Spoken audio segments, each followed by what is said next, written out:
What do you think of the opportunities, and do you have any recommendations for how Congress might proceed along with the administration? Yeah. So this fiscal year offers many opportunities for Congress and the administration to reduce spending and adopt a long-term credible fiscal commitment. However, we are not seeing much in the way of a political commitment to actually making that happen.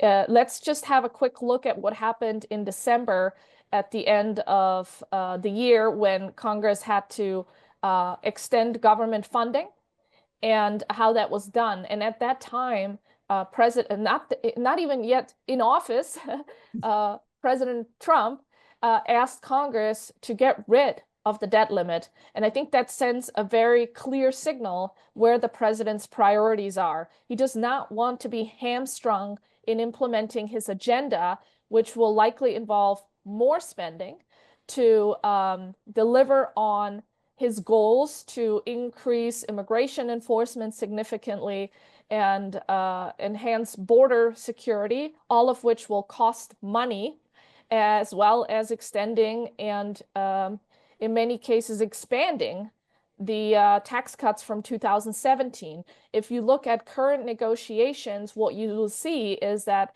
the likely scenarios we're confronting is that mid-March, government funding will expire again, and we will likely see Republicans, President Trump, and Democrats working together to raise the debt ceiling as part of a government funding deal. And the best way to secure that that bipartisan deal will be to sweeten that deal for both sides. So I expect higher spending on defense and border security for President Trump. And the Democrats will secure some gains when it comes to non-defense domestic spending programs in order to vote for the big debt ceiling increase that President Trump has asked for. And there's just enough Republicans that care about fiscal responsibility more than helping the president enact his full agenda, that they're going to try and hold the line on fiscal responsibility. And they will likely be blindsided in that bipartisan deal.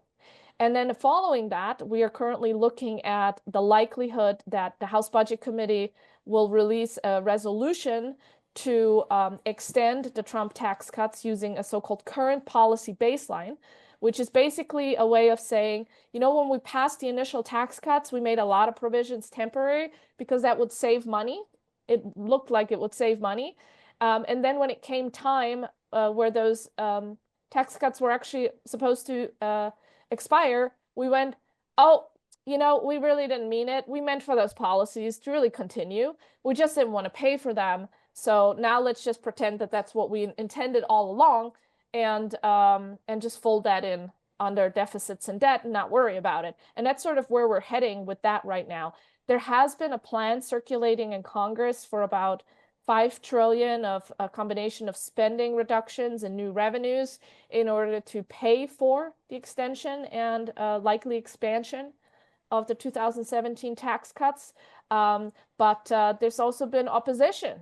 You know, it's tough. It's much tougher to reduce spending and take away grants and benefits from people that have come to expect them than to sweeten the deal by authorizing more spending. And that's where we've seen Congress strike most bipartisan deals